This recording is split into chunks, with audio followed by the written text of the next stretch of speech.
Chaque jour, Charles et Carole vous présentent la leçon de l'école du sabbat.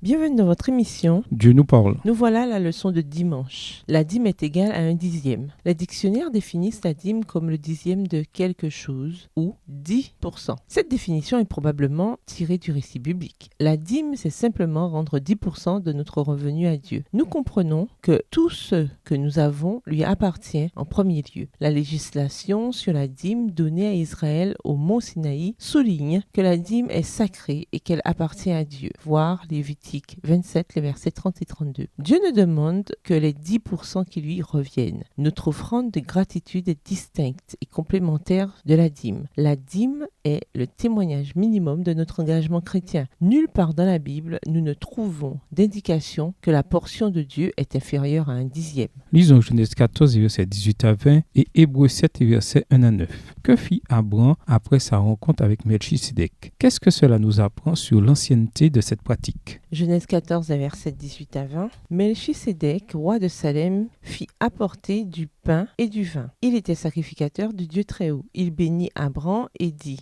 Béni soit Abraham par le Dieu Très-Haut, maître du ciel et de la terre. Béni soit le Dieu Très-Haut qui a livré tes ennemis entre tes mains. Et Abraham lui donna la dîme de tout. Hébreux 7, versets 1 à 9. En effet, ce Melchisédek, roi de Salem, sacrificateur du Dieu Très-Haut, qui alla au devant d'Abraham lorsqu'il revenait de la défaite des rois, qui le bénit, et à qui Abraham donna la dîme de tout, qui est d'abord roi de justice, d'après la signification de son nom, ensuite roi de Salem, c'est-à-dire roi de paix, qui est sans père, sans mère, sans généalogie, qui n'a ni commencement de jour ni fin de vie, mais qui est rendu semblable au Fils de Dieu. Ce Melchisédek demeure sacrificateur à perpétuité. Considérez combien est grand celui auquel le patriarche Abraham donna la dîme du butin. Ceux des fils de Lévi qui exercent le sacerdoce ont d'après la loi l'ordre de lever la dîme sur le peuple, c'est-à-dire sur leurs frères, qui cependant sont issus des reins d'Abraham. Verset 6. Et lui, qui ne tirait pas de son origine, il leva la dîme sur Abraham, et il bénit celui qui avait les promesses. Or, c'est sans contredit l'inférieur qui est béni par le supérieur. Et ici, ceux qui perçoivent la dîme sont des hommes mortels, mais là, c'est celui dont il est attesté qu'il est vivant. De plus, Lévi qui perçoit la dîme l'a payée, pour ainsi dire, par Abraham.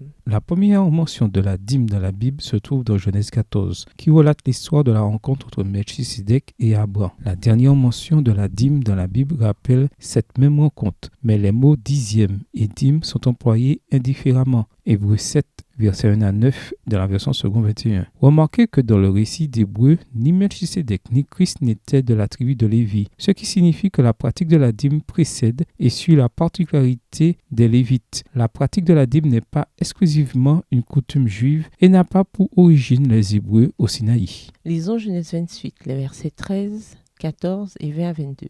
Qu'est-ce que Dieu promit de faire pour Jacob et quelle fut la réponse de Jacob?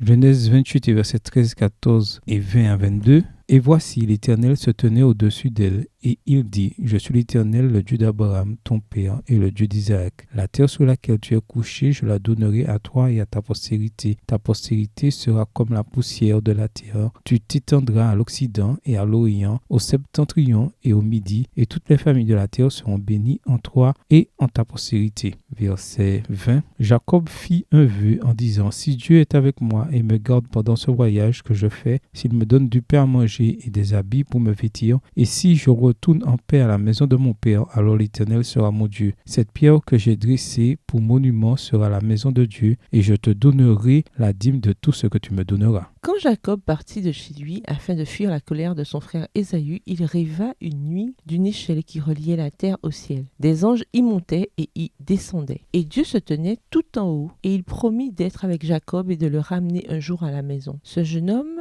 eut une véritable expérience de conversion et déclara: L'Éternel sera mon Dieu, et je t'offrirai le dixième de tous les biens que tu m'accorderas. Genèse 28, les versets 21 et 22 dans la version Semeur. Pourquoi est-il important de comprendre que la dîme, comme le sabbat, n'est pas quelque chose qui a pour origine l'ancien système juridique ou même religieux des Israélites? Nous qui vivons après la croix, quel message devrions-nous tirer de cette vérité? Au revoir. Et à demain si Dieu veut. Dieu nous parle. Chaque jour, Charles et Carole vous présentent la leçon de l'école du sabbat.